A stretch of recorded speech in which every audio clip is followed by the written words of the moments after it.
Welcome to Co-Pilot Podcasts. A hologram of a dream girl walks into a spy story, and suddenly nobody can agree on whether she's a ghost, a memory, a soul returning, or just very advanced light. Today, we're getting into something genuinely strange and genuinely fascinating. How Catherine Rowe Gehring's Dream Girl hologram and a reincarnation mythos can be added to a Case 7 podcast continuation.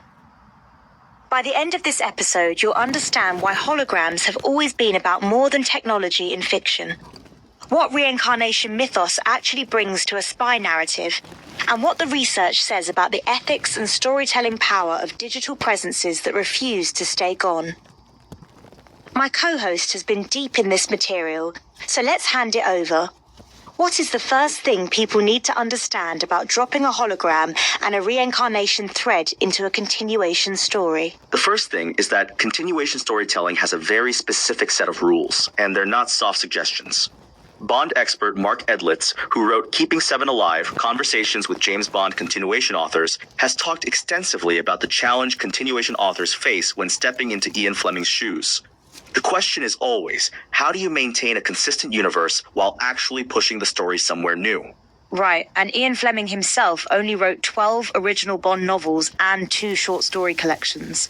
Everything after that, the scores of continuation novels, the spin-offs, the next generation 00 stories, all of that had to be authorized by Fleming's estate. Exactly. And what Edlitz and the Spybrary podcast panel found when they dug into this is that the most successful continuation authors, people like Kingsley Amis, John Gardner, Raymond Benson, Anthony Horowitz, each had to figure out their own answer to that question. What do you keep? What do you update? What do you dare to add? So adding a Dream Girl hologram and a reincarnation mythos to a Case 7 podcast continuation is essentially the same creative problem, just in audio form. That's exactly it. And the podcast format actually makes it more interesting, not less, because audio storytelling has its own relationship with presence and absence. A hologram in a podcast is something you hear described, you can't see it, which means the writing has to do even more work to make it feel real. Okay, so let's back up a little for listeners who might not be deep in the continuation novel world. What does a podcast continuation actually mean in this context? Think of it as an audio drama or narrative podcast that picks up where an existing story left off, or runs parallel to it. The Case 7 framing suggests a spy thriller structure, and adding new characters or mythologies to that is exactly what continuation authors have been doing in print for decades. The difference is that a podcast can iterate faster, respond to audience reaction, and layer in sound design that print can't touch.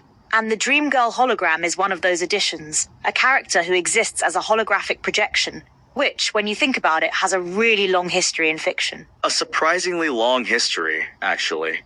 According to Grokopedia's entry on holography in fiction, the earliest notable depiction of a hologram-like projection appears in Jules Verne's 1893 novel, The Carpathian Castle, where a ghostly 2D image of an opera singer named Lastilla is projected using light to simulate a spectral presence. Wait, 1893? That's over 50 years before holography was even invented. Right, Dennis Gabor didn't actually invent holography until 1947, so Verne was imagining this technology more than 5 decades before it existed. And what's interesting about that Carpathian Castle example is that the hologram isn't just a cool trick, it's a ghost story. The projected image of Lastilla is meant to haunt someone. It's about presence after absence. Which is exactly what a Dream Girl hologram in a spy story would be doing. Precisely. And that thread runs all the way through fiction. Wikipedia's entry on holography in fiction notes that probably the first reference in modern sci-fi is Isaac Asimov's Foundation series starting in 1951. Then you get Princess Leia's flickering distress message in Star Wars in 1977, which, according to Grokopedia, popularized the idea of portable, real-time 3D projections. And then the holodeck in Star Trek, The Next Generation, which ran from 1987 to 1994, where holograms generate fully interactive 3D environments. So by the time you get to a Dream Girl hologram in a Case 7 continuation, listeners already have this whole cultural vocabulary for what a hologram means emotionally. It means someone who should be gone, but isn't quite. That's a really sharp way to put it. And there's academic backing for that reading. A paper published in the journal Humanities in 2024, written by Victor Robert Kennedy, argues that in today's myth-making, the supernatural has been largely replaced by the technological. The paper specifically examines AI and holograms as myth-making tools and uses the concept of hyperreality from Baudrillard to describe how these technologies blur the line between the real and the fictional. Hyperreality. So the hologram isn't pretending to be real. It's become its own kind of real. Exactly. And that's where the reincarnation mythos comes in, because reincarnation is essentially the same idea applied to the soul rather than the image. The soul isn't pretending to return. In the mythos, it actually does. Okay, so walk me through what reincarnation mythos actually brings to a spy narrative. Because on the surface, those two things seem like they're from completely different genres. They do, but that tension is actually the point. Spy fiction is built on identity. False identities, hidden identities, the question of who someone really is underneath the cover. Reincarnation mythos asks the same question across lifetimes. Who are you, really, when you strip away the body, the name, the mission? That's a genuinely interesting collision. And it's not just a creative instinct. There's real research infrastructure around reincarnation as a subject. The University of Virginia's Division of Perceptual Studies, which they call DOPS, has been actively researching past life memory cases. As recently as June 2026, they released a new video from Dr. Saede Sadeghi on statistical patterns in reincarnation-type cases. This is a serious academic unit examining this material. So there's actual scholarly work on the structure of reincarnation cases, how they're reported, what patterns emerge. Right, and the podcast world has picked up on that. The show Reincarnation Past Lives Revisited, hosted by Marilyn Elliott, has been running since April 2020. It holds a 4.6 out of 5 rating on Apple Podcasts with 231 reviews. The format is, every week they review a reported case of reincarnation, discuss the recounted information, and consider the merits of each case. It's almost like a case file structure. A case file structure which maps directly onto a Case 7 format. That's the thing. The structural parallel is almost too clean. A spy case file and a reincarnation case file both ask, what happened, who was involved, what can we verify, and what does it mean? The reincarnation mythos isn't just thematic decoration for a Case 7 continuation. It's a narrative engine that runs on the same logic. And featured guests on Reincarnation Past Lives Revisited include Dr. Jim Matlock, an anthropologist and author of Signs of Reincarnation, and Bruce Leininger, co-author of Soul Survivor, the reincarnation of a World War II fighter pilot. So there's a real range of how this material gets treated, from academic to deeply personal. And that range is exactly what a Case 7 continuation needs. You don't want the reincarnation thread to feel like a lecture or a ghost story cliche. You want it to feel like something that could actually be investigated, which is what the best reincarnation podcasts do. They treat each case with rigor and curiosity at the same time. So how does the Dream Girl hologram connect to the reincarnation mythos specifically?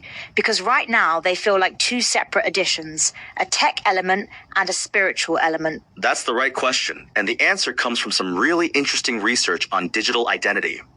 A 2025 paper from researchers at the University of Texas at Austin and the University of Colorado Boulder, published on RxEve, examines what they call pre-mortem AI clones and post-mortem generative ghosts.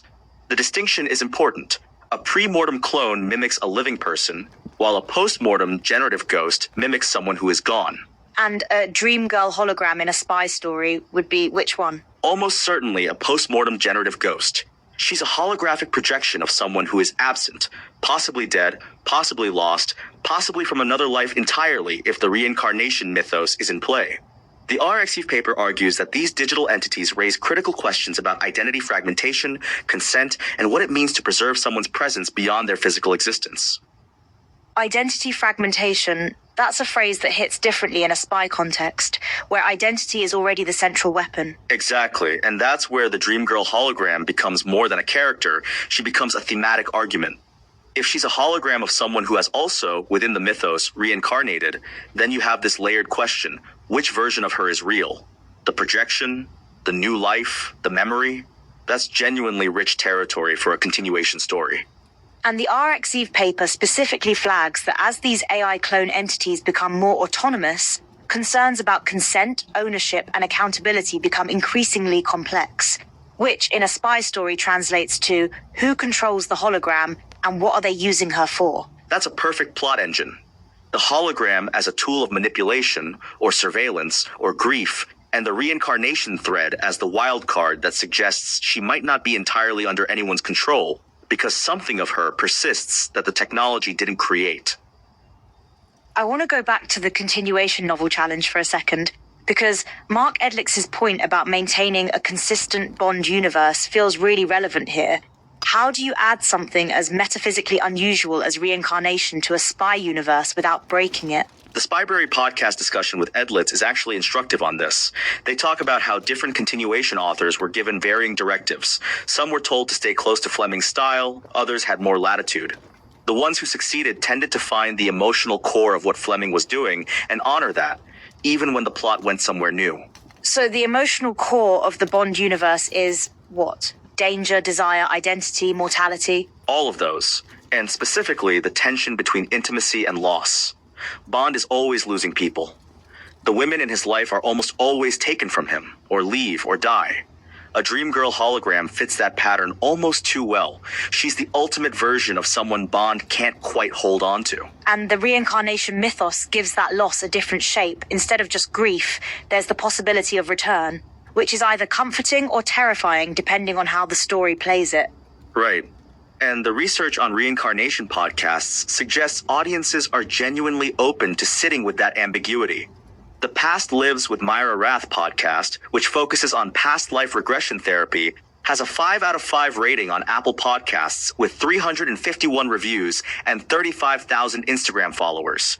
People aren't just curious about reincarnation, they're emotionally invested in it. That's a real audience signal. 35,000 Instagram followers for a past life regression podcast is not nothing. It tells you that the reincarnation mythos isn't niche anymore. It's a mainstream emotional register that a Case 7 continuation can tap into without alienating listeners. The question is how you frame it. Do you treat it as literal, as metaphor, as something the characters debate? Biblical. What does the research suggest is the most effective framing? The Reincarnation Past Lives Revisited podcast is a good model. One listener review specifically praised the straightforward presentation without any over-dramatizing. Another called it very well researched and informative. The audience responds to rigor. They don't want the material sensationalized, they want it taken seriously. Which is also how the best spy fiction works. You take the impossible premise seriously and play it straight. Exactly. And the UVA Division of Perceptual Studies gives you a real-world anchor for that. Their researchers, Dr. Marina Weiler, Dr. Philip Colino, are actively publishing on past life memories, near-death experiences, and the ongoing scientific debate about what happens to consciousness after death. A Case 7 continuation could reference that kind of institutional research as part of its world building. So instead of the reincarnation mythos being purely supernatural, it could be framed as something that a fictional intelligence agency is actually investigating. That's a really compelling angle. Imagine a Case 7 file that opens with a reference to a real-sounding research division studying consciousness and past life memory, and the Dream Girl hologram is connected to that investigation. Suddenly, the hologram isn't just a love interest or a ghost, she's evidence. She's evidence. That's a great line. And it connects back to what the RxEve paper on digital doppelgangers is really about. The idea that a digital replica of a person carries information about that person, their personality, their knowledge, their patterns. If the reincarnation mythos suggests that a soul carries information across lifetimes, then the hologram and the reincarnated soul are doing the same thing through different mechanisms. One is technological persistence, the other is metaphysical persistence, but both are asking, what survives? That's the thematic spine of the whole edition. And it's a question that spy fiction has always circled around. What survives a mission, a cover, a death? The Dream Girl hologram and the reincarnation mythos just make that question explicit. I want to flag something that feels like a real tension here. The RxEve paper is pretty clear that digital doppelgangers raises serious ethical concerns. Identity fragmentation, unauthorized cloning, the erosion of personal identity. If a Case 7 continuation uses a Dream Girl hologram, it's implicitly engaging with those ethics, whether it wants to or not. That's not a problem, that's a feature. The best continuation stories don't shy away from the ethical weight of their premises. Mark Edlitz's point about continuation authors is that the challenge is maintaining the emotional core while going somewhere new. The ethical complexity of a hologram character is exactly the kind of new territory that makes a continuation worth doing. So the Dream Girl hologram shouldn't be a passive presence. She should be a source of moral friction. Absolutely. Who created her? Who controls her? Does she have any form of agency? The RxEve paper specifically asks, as these AI clone entities become more autonomous, who is accountable? In a spy story, those questions become plot. Someone is accountable, and finding out who is the mission. And the reincarnation thread adds another layer, because if the soul she's modeled on has actually returned in a new body, then the hologram might be a decoy, or a trap, or a way of keeping the real person hidden. Now you're writing the episode. That's exactly the kind of narrative complexity that makes a continuation feel like it earned its place in the universe, rather than just borrowing the name. Let's talk about the audio-specific dimension of this for a second, because a hologram in a podcast is a very different thing than a hologram in a film. You can't show it, you have to make listeners feel it. And that's actually where the reincarnation mythos becomes a real asset. Reincarnation podcasts, the successful ones, are built entirely on voice and testimony. The reincarnation past lives revisited format is someone recounts their experience and the host examines the merits. That's pure audio storytelling. A Case 7 continuation could use the same structure, someone recounting an encounter with the Dream Girl hologram and the case file examining what it means. So the hologram is experienced through testimony rather than description, which is actually more unsettling. Much more unsettling. And it honors the audio format rather than fighting it. Wikipedia's entry on holography in fiction notes that fictional depictions of holograms have inspired technological advances in augmented reality. The fiction shapes the technology. A podcast that treats a hologram as something you hear about rather than see could do something similar, shape how listeners imagine the technology. There's something almost Jules Verne about that, imagining the technology before it fully exists and letting the imagination do the work. And Verne's hologram in the Carpathian Castle was specifically designed to haunt someone, to make them believe in a presence that wasn't physically there. That's what audio does better than any other medium. It creates presence through absence. Presence through absence. That could literally be the tagline for the Dream Girl hologram arc. It could, and it connects the hologram to the reincarnation mythos in a way that feels organic rather than forced. Both are about presence through absence. The hologram is a technological version of that. The reincarnated soul is a metaphysical version, and the Case 7 continuation is the story that holds both. So, when you step back from all of this, the continuation novel tradition, the history of holograms in fiction, the reincarnation research, the digital doppelganger ethics, what does it actually take to add Catherine Rowe Garing's Dream Girl hologram and reincarnation mythos to a Case 7 podcast continuation in a way that works? It takes three things. First, you have to honor the continuation tradition, which means understanding what the Case 7 universe is emotionally about and making sure the new elements serve that core rather than overwrite it. Mark Edlich's research on continuation authors is clear. The ones who succeed find the emotional logic of the original and extend it. And the second thing? You have to take the hologram seriously as a character, not just a device. The RxIV research on digital doppelgangers is a reminder that a holographic presence raises real questions about identity, consent, and accountability. If the Dream Girl hologram is just a pretty image with no moral weight, she's a missed opportunity. If she's a source of friction, someone whose existence the story has to reckon with, she becomes essential. And the third? You have to treat the reincarnation mythos with the same rigor that the best reincarnation podcasts bring to their material. The UVA Division of Perceptual Studies is actively researching past life memory cases. The Reincarnation Past Lives Revisited podcast has been examining reported cases since 2020 with real scholarly guests. That's the standard. The mythos should feel investigated, not just asserted. Investigated, not asserted. That's the difference between a story that earns its mythology and one that just borrows it. And when you get all three right, what you have is a continuation that actually advances the universe. Not just a new episode, a new dimension of the story. The Dream Girl hologram and the reincarnation mythos aren't additions to Case 7. They're the next question the story was always building towards. Here's what this really comes down to. A hologram of a dream girl and a reincarnation thread aren't just creative flourishes for a spy podcast. They're a coherent thematic argument about what persists, what survives a mission, a death, a lifetime. The continuation novel tradition, going all the way back through Fleming's estate, authorizing scores of new Bond adventures, has always been about that question. What survives the original? And the research gives that question real texture.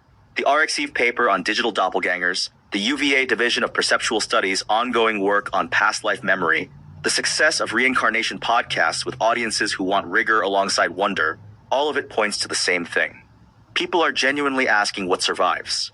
A Case 7 continuation that takes that seriously, through the specific lens of a dream girl hologram and a reincarnation mythos, is meeting its audience exactly where they are. And the audio format is actually the perfect medium for it, because, as we said, audio creates presence through absence. You never see the hologram, you hear about her, you hear her, maybe, and that gap between what's there and what's real is where the reincarnation question lives. Jules Verne figured that out in 1893 with a projected image of an opera singer in a castle. The technology changes. The question doesn't. What are you seeing? What's really there? And what does it mean that you can't stop looking? That's the Case 7 episode right there. A hologram walks into a spy story, and nobody can agree on whether she's a ghost, a memory, a soul returning, or just very advanced light. Turns out, the answer might be all four. Thanks for being here for this one on Copilot Podcasts. The mission, as always, continues.